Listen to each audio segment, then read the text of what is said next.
Welcome to the Production Talk podcast with me, Jan of mixartist.com.au. In this podcast series, we celebrate the modern way of producing music. We want to talk about all things related to songwriting, recording at home, and music production. So if you produce your music at home, this is the place to be. Please subscribe and recommend this podcast to all your friends.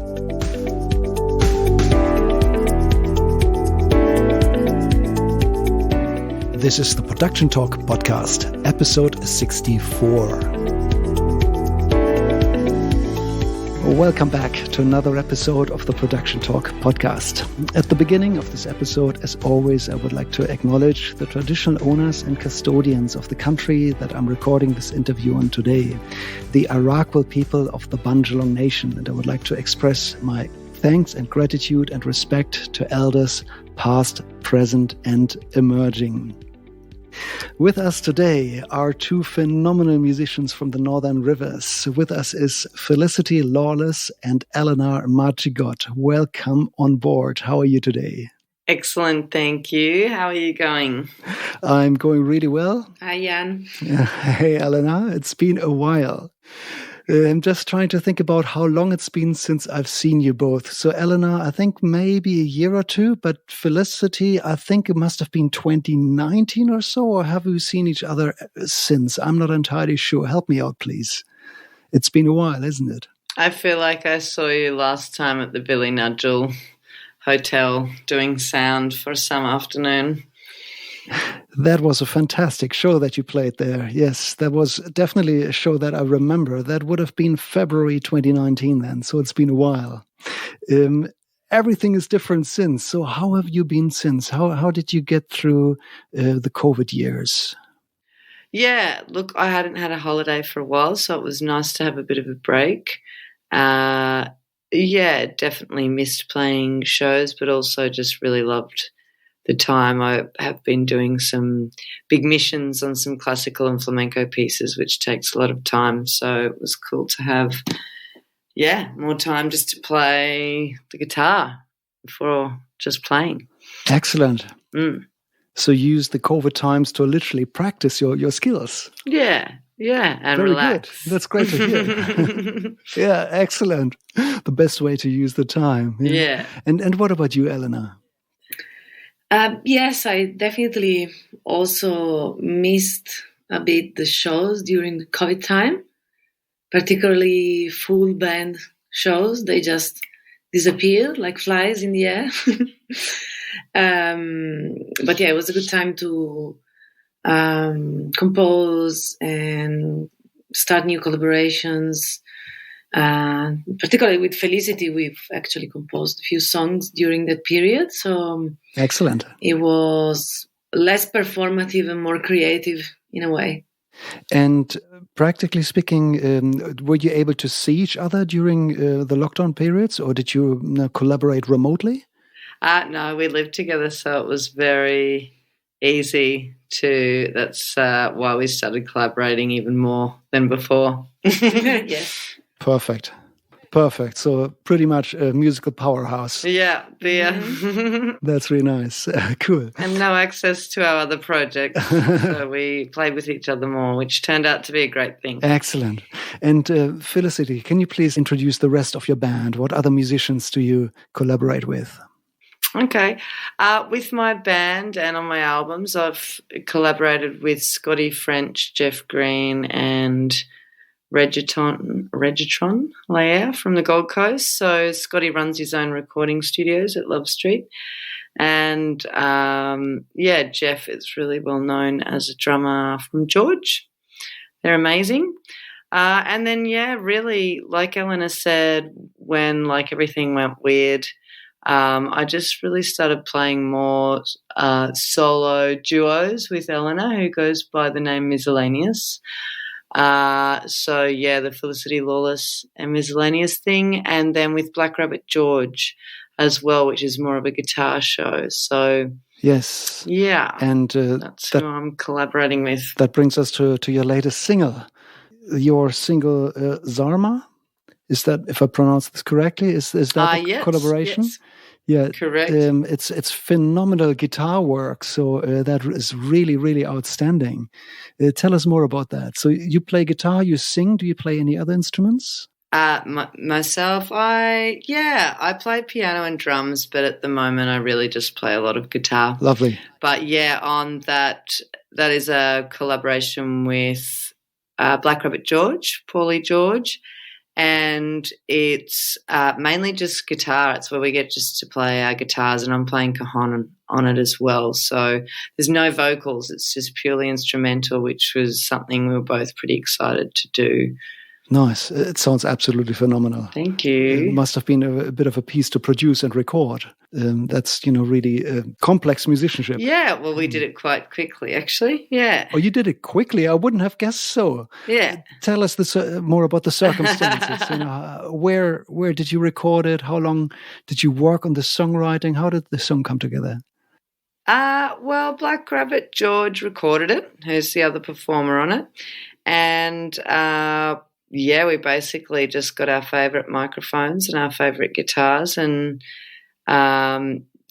recorded it to sound much like it would live, but I did play in the cajon parts later, and there was obviously a few little overdubs of guitars, but we tried to keep the live sound of like that jammy sort of guitar thing happening, and basically we just picked our favourite songs of our own, and then we wrote 2 songs together or 3 songs together for it. But yeah, then we had sort of separate songs each that the other one played on. Okay. Are you suggesting that there are more songs to come? I'm trying to read between the lines here. Yeah, there's a whole album. Yeah, there's 7 tracks. So we're selling the albums as CDs at our shows at the moment, and we've just released Sama. But the second single will come out probably December, January. Excellent. Yeah. Look, please let me know. I'll put it in the show notes. And, whenever you have a new release, let me know. I'll put it in the Production Talk podcast community on Facebook.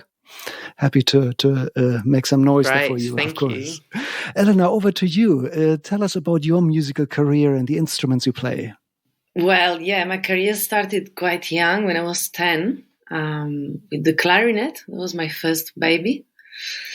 And I was classically trained originally. So up until I was probably 23 or 24, I was just doing classical, playing in orchestras, teaching and doing that live. And then I decided to expand a bit my horizons. And I got a saxophone and started playing in several types of bands, from reggae to world music to tango to doing music for theater. So basically anything that would come up and I would find interesting.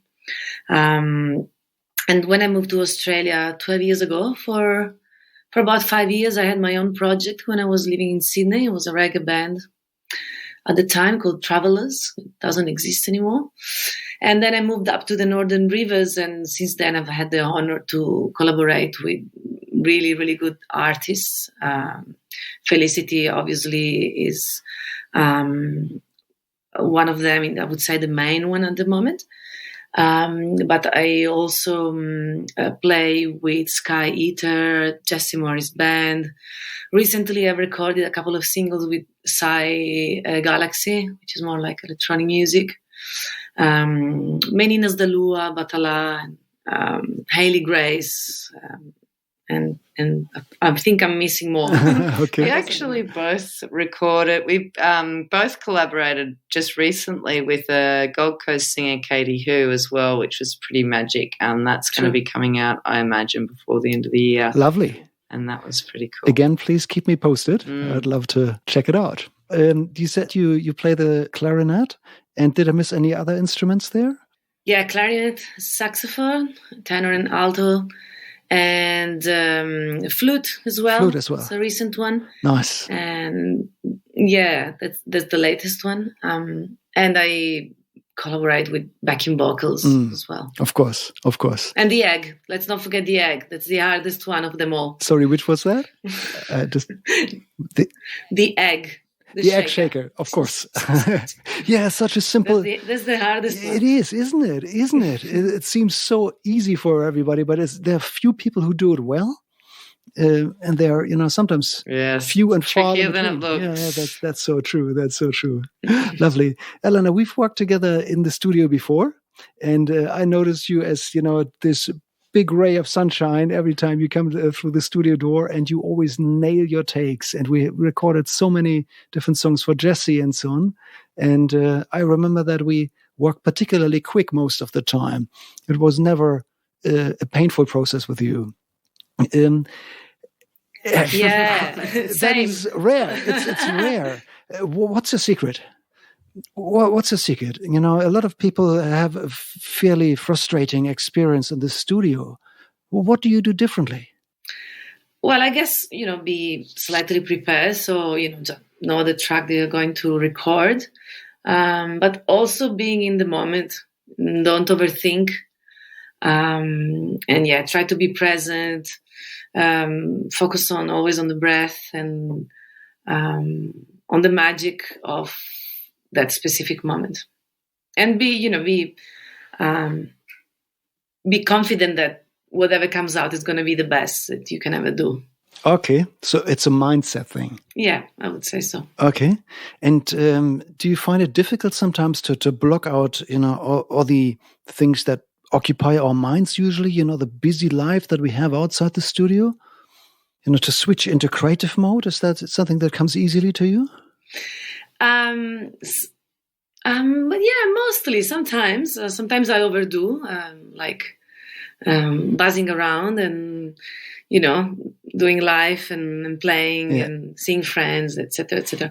But I find my peace, a lot of it through, yoga, meditation, being in touch with nature.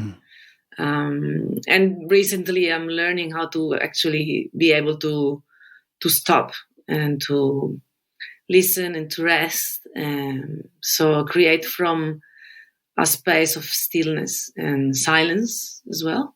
And Felicity has been a good master in this realm. Good teacher. Well, Elena has this impeccable ability, like a switch, that when she's playing music or if she's doing any task, she just goes bleep and then just focuses on it entirely. It's quite amazing to watch, especially for someone like me that likes to do 10 million things at once. She's just like... That is a really good skill to have, especially these days. Mm-hmm. Okay, well, that explains. I want to steer back a little bit. Felicity, you mentioned that you picked your favorite microphones. I just can't help myself. I need to dig a little bit deeper there. Are you happy to share with us what your favorite microphones are for the acoustic guitar? Now, I'm so bad with these things, but I just have, we just did one single microphone on each guitar. Mm-hmm. So because we have really beautiful guitars and we wanted a really clean sound. So I just used a Sennheiser MK8, and I imagine Paul used a Neumann, probably the most fancy kind of guitar mic you could get, I would say. All right. I wouldn't have picked that because, obviously Neumann microphones, they've got a big reputation to be, the most expensive and among the best sounding ones. And Sennheiser, interestingly, they actually own Neumann. Neumann is part of the Sennheiser family. Well, that's what I found out when I bought my Sennheiser, that they have, I think, the same diaphragm or something. So yeah, right. I don't know. It seemed, but yeah, have a listen.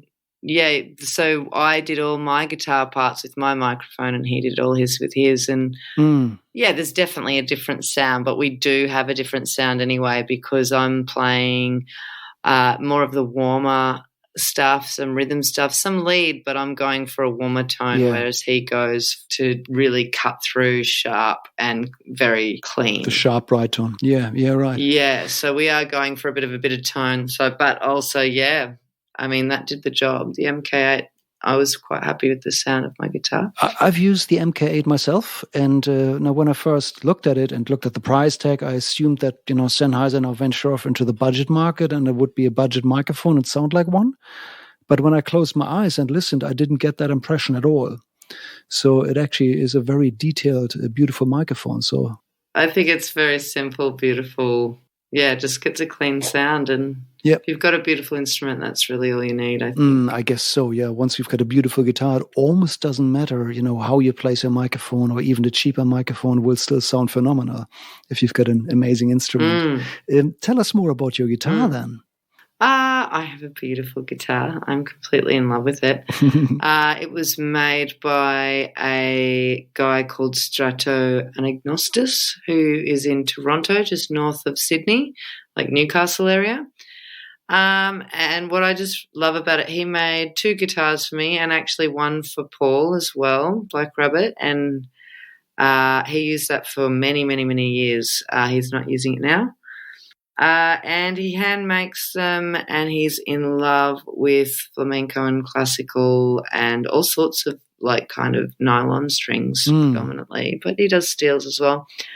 But he's really kind of, there's not a lot going on with nylon handmade guitars in Australia that aren't just, crazy expensive. And he makes sorts of really beautiful ones using some Spanish woods. And, he's a real Zen master, like leaves little faults in the wood so you can see that where it's been human made, and just kind of intuitively picked up, like listened to some of my music, but really like I asked for a traditional flamenco guitar, but he's given me something that's quite a lot bassier and warmer, which at first I was like, what? This is not a flamenco guitar, but it is. It's just got that extra bass in it, which is great because I often finger pick bass strings and bass lines while I'm playing, and because I am playing a lot of rhythm and singing with it, I'm not using it, exactly just as a pure flamenco or something. I'm using it in a more kind of poppy way, I guess. I see. Lovely.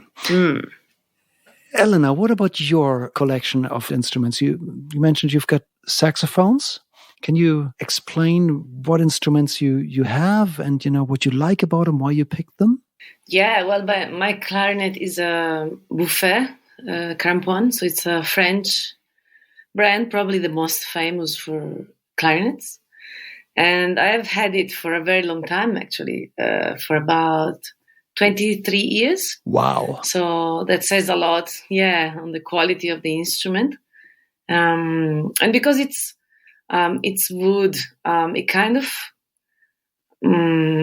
absorbs the personality of the person that is playing it. It's and it's been well looked after as well. So serviced and kept away from really cold and warm weathers, etc. So that's one of the babies. And the saxophones, my tenor, which is the one I play the most with the bands, is a Yamaha. It's a YT series.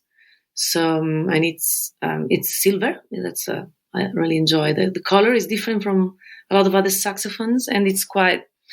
I enjoy the sound of it. It's quite sharp and really good for funk and reggae. It cuts through quite a lot. And I've had it for about, I think, probably 5 years. And I also have an alto sax, which I use mostly to teach. And that's just a steady Yamaha, nothing too fancy. And my flute is, I think it's a Korean brand. I can't even remember the name exactly right now. But again, it's a study level instrument. So they're all different. I love all of them. Your babies. And it's quite addictive. I want more. My next one will probably be a bass clarinet. I really love the sound of that instrument. It's really, really special. And I think it would go really well with flamenco and with gypsy music. Mm-hmm. So, but it is a bit of an expensive baby. So let's see when that one is going to come. I'm working on it. Okay. Sure. And through all the years that you've recorded in studios, have you developed some kind of a favorite microphone or microphone technique or placement to record the clarinet or the saxophone or the flute? Any preferences? When I record, I totally trust the producer, and so far I've been lucky enough to work with really great producers. You are one of them, so it's been great working with you. The results have always been outstanding. The only really bad recording was once that we did, I think, when I was a teenager on a computer with really bad, like audio software. I would not do that again, definitely. Okay, good. And I guess the next question is pretty much for both of you. And, if you could please answer from guitar players and saxophone players' angle, how important is the room that you record in, the acoustics? Is that something you actually try to capture with the microphones? What are your thoughts there? Well, I mean, I let my producer take care of that too, basically. Okay. I do record some things at home, to send, but nothing, I mean, it was interesting because, I do the full beautiful studio room that Scotty has at Love Street, and that, that's a gorgeous experience with the vocal booth and whatnot. But then also, just recording in Paulie's lounge room was pretty nice. I just had lots of candles lit and made more of an atmosphere. So, I guess it had lots of life kind of surfaces, much more than the studio. But, I just like to have just a bit of space around me. Which obviously you do in the studio, but with that, we just created a bit of space. But, I think it's just about, a lot about where you're at as a player, and, let the producer sort that out. Mm-hmm. Okay, thank you. Elena, what are your thoughts? Yeah, look, I guess it depends which genre of music you're recording. When I was recording classical music, I've had some really interesting experiences recording, for example, in a really old building in Italy. I think it was an old church, so there was natural reverb, which was really amazing, and that worked for that type of music. But other than that, I enjoy if you want a dry room, dry environment, and then the producer can add whatever it's needed.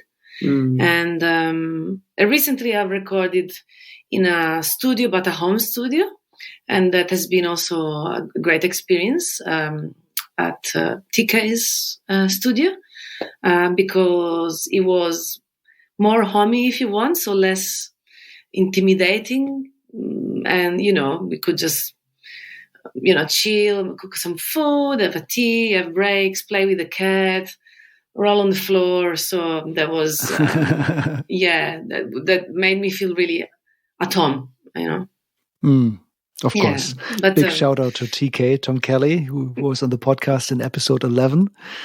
So if anybody feels like rewinding and checking that again, it was a really good episode. Big shout out to TK. Okay. Go TK. We love you, mate. How does microphone technique translate to the stage? So I guess with the acoustic guitar, typically you would use pickups instead of a microphone on a stage, but with nylon strings, what's your trick, Felicity? How do you do that on stage? Well, this is where I do have a magic trick. Please share. Because there's these, they just slip through in a certain moment of time, these Fishman pickups where you can have microphones, which they're harder to find now, but it's, basically a little microphone inside the sound hole of the guitar blended with the bridge pickup. And I actually have this amazing setup of handmade Barbero pickups that there's one pickup under each string because nylons can be very touchy. And it's just so clear and bassy and beautiful. But definitely like blending the two together because, I mean, I want more of the mic, but that can, of course, pose feedback issues. And I've been doing an interesting thing, which is playing a nylon guitar with a psychedelic going off band So that is very interesting on-stage sound. But recently we've just been using in-ears for foldbacks, so that has made the whole game very different. So there's no more feedback issues. Yeah, because the microphone in the guitar, it's like you don't want to put it more on the bridge pickup. You want more of the microphone. So I'm always pushing to have more of that, but it's always sitting on the edge of just going off. Yeah. Yeah, of course. And you don't want that. You moved on to in-ears. That's really interesting. Was that an easy step for you, or was it unusual at first? Well, look, I really just enjoyed it from the get-go. The first time I used them, they did cut out briefly, which was an interesting thing. But, they were pretty faultless. The guy running them knows exactly what he's doing. So,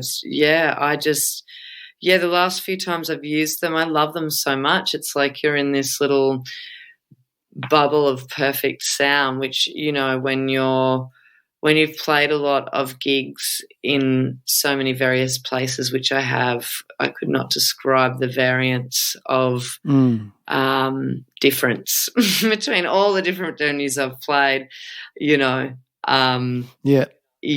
really appreciate when you can just play and have this beautiful sound of your music exactly the way you want and be presenting like that with no distraction. I found it quite beautiful, lovely, and of course, I'm easy on the voice. Yeah, right. And you've got the same sound wherever you are on stage. Of course, you've got more freedom. Yeah, exactly. You can have your guitar a little bit louder. You can have your own mix. You can mix your own. So we just mix our own ears to suit ourselves. Yeah, it's extreme. It's a game changer because I don't know. I mean, we all love to have that beautiful, loud, being immersed in the whole sound of the gig, which I personally love and fortunately have no ear damage or anything. But I guess over time, the loudness sometimes does start to grate on one's nerves, especially, if there's feedback stuff ever happening. So, it's nice. It feels like a natural evolution for me. Fantastic. And do you ever feel a disconnect to the audience? Yeah, I'm just navigating that at the moment. Yeah. Once I get into it, I can really connect. But, for example, if things start to go a bit weird, or it's more like learning how to communicate with the band members, really. And, it's sort of once you sort of focus in on the audience, you know what's going on. But it's definitely more tricky to just kind of yell something at a band member or say something, Yeah. Elena, do you use in-ears as well on stage? Look, I've used them for the first time in the last couple of shows with Felicity, actually, because, our soundman had them. And, they're definitely a life game changer because, as Felicity mentioned, you can hear everything clearly. And for me, particularly the backing vocals, in-ears are definitely very helpful with backing vocals. So I don't have to scream. I can hear myself. I can tune in more finely. I guess, because sax and clarinet are relatively loud instruments, so I can always hear them, but the backing vocals sometimes are a bit tricky. And I can hear everyone else. And it's been great. Yeah, I love them. And for the saxophone on stage, do you prefer to actually have a microphone on a stand to play into, or do you like a clip microphone that always keeps its position around your instrument? I prefer the microphone on the stand. I've tried clip microphones, but they often give feedback problems. They have the advantage, obviously, that you can move around, you can dance, and all of that, which is fun. But I prefer the reliability of a stand mic. And because normally I play both sax and clarinet, that makes it easier as well. Otherwise, I would need to have two clip mics, and the clip mics on the clarinet really doesn't work that well because the clarinet has got holes on the body of the instrument, so that the sound comes out through the whole instrument. You can't just clip a mic on the bell; that wouldn't work. That wouldn't capture all the harmonics. Okay. Well, that's really, really good information. I would like to steer back to studio work, if that's okay. When you produce your albums, Felicity, do you prefer to record one instrument after the other as an overdub method, or do you like to get the entire band together and have them all perform at the same time? This is interesting because my old band, we had a rule. We did everything live and I only overdubbed solos and extra guitars. Oh, yeah? But, yeah, it was really cool and they were cool. But, yeah, what I've done working with Scotty, which is my last 4 albums, is I like to have the bass and drums down together all the time because, yeah, it's interesting, I guess, because Scotty and I are working so closely anyway with the production that we can do whatever we want later, but it's nice to feel those two players together to just like knit down the bottom, and it just feels like an energetic thing to me. Of course, they're in different rooms or the bass amp's in a different room or whatever, but, yeah, definitely doing the drum and bass lives. You may have to do overdubs, whatever, but getting, beautiful takes of them. And then, yeah, like generally just then everything's separate. Guitars. I don't know how much you've heard of my albums, but we have put layers and layers of strings and horns on a lot of things. Horns, yeah. Yeah, and strings as well. There's lots and lots of beds of strings underneath everything. So they're just single players. I have a cellist and a viola or violin on each album, and then whoever's playing. Really looking forward to putting Elena's sax on the next one. Yeah, but I mean, I love that magic of just going, oh, okay, now I can layer on more guitars. Now I can layer on more guitars, and just the synergy between Scotty and I, because we were playing a lot as a duo together initially. So we really understand each other musically, yeah. Okay. Yeah, look, I can really relate to that. I'm a big fan of recording as many instruments at the same time as possible. There is something about it, I can't even describe it, but it sounds better to me. Even if it's each signal, it might be less perfect by itself, but together it's better, in my opinion. But look, I might be a little bit biased here. You mentioned your next album. Where is it at, and when can we expect it? Well, there's been a bit of a curveball because the current recording is Felicity, LAWLESS and MsEleneous album. So I'm still launching the Symbiosis album with Black Rabbit George. We're doing our Byron launch in December. But yeah, currently we've just finished 2 tracks and we're about to release a single, the first single, and yeah, then just finalising the album over the next couple of months, I guess, month or 2. Great. Yeah, with ELENA and I. So we're just sort of, I don't know, deciding how much extra instrumentation we will have on there, all these sorts of things, how much we'll do live and overdubbing, and yeah, but it's pretty exciting. We'll be recording, we've done some tracks with TK, we'll be doing a lot of it with Scotty, so yeah, should be interesting. Sounds like you've got a fantastic team around you there. That's really good to hear. Amazing team. Well, I can't wait. Yeah. Please keep me up to speed once it's out. I will. Good. So maybe one last question to both of you individually. Musically, you both play at such a really high level, but at some stage in your life, you must have been a beginner. You must have started somewhere, playing the first, No, that was in a previous life. In a previous life.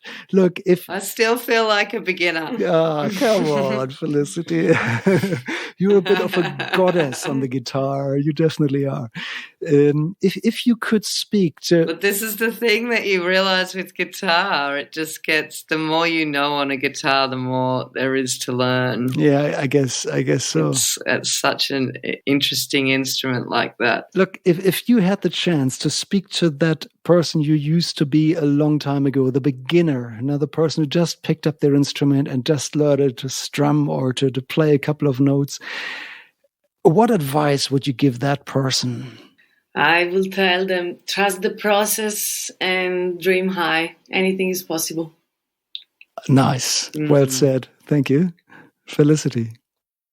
I would just say to them, anything is possible. Like, you can break any song into small pieces and each piece is manageable. And I've done that my whole life. And I really appreciate that about myself. And like to say that to people that are beginning, to just say, don't look at the whole thing, just take it into small pieces and then you can play anything. Into small pieces, as in just only your own part? Or can you break that down for me a bit more?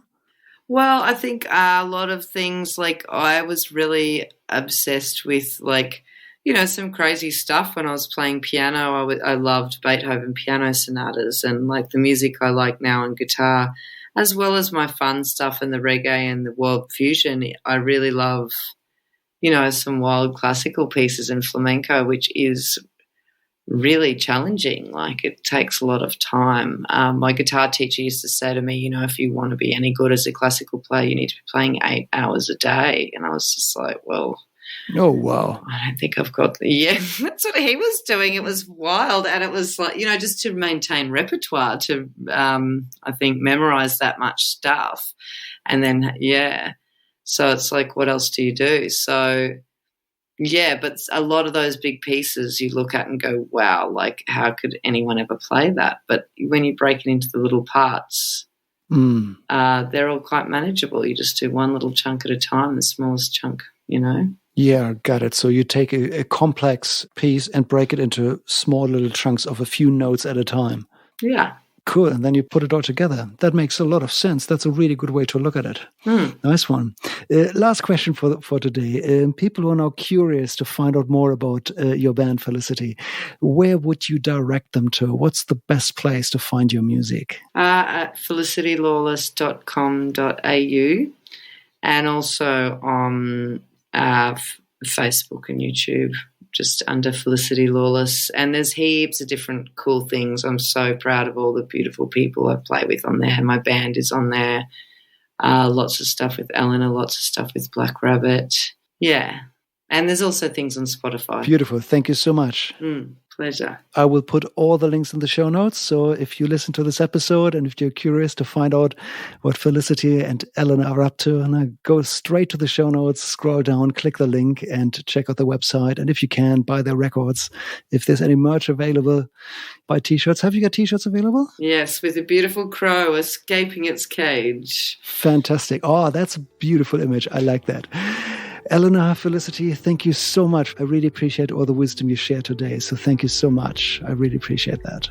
Thanks, Jan. It's been a pleasure, as always. Thank you so much. And can't wait to hear all the beautiful things you're doing. Good. Thank you.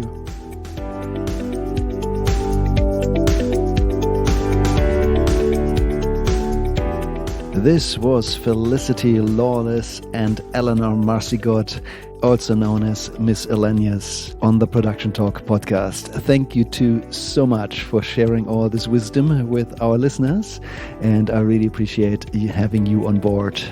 So please go to the show notes, scroll down and click on the links, check them out on social media and buy their records. That would be much appreciated. As we finish up this episode, I'd also like to tell you about Shelley Brown's podcast, Singing Lessons for No One. Shelley and I worked together in the studio just yesterday, and as a singer, she is absolutely phenomenal, and she's got so much valuable information to share in her podcast. So, Singing Lessons for No One on any podcast player, check it out. It's super valuable, and it's a lot of fun.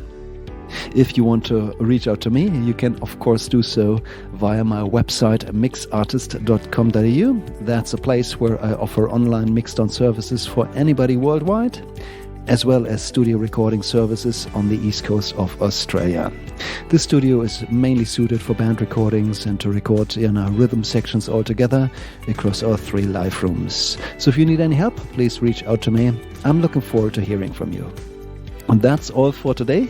You folks have a fantastic week. I shall speak to you again next week. Bye for now.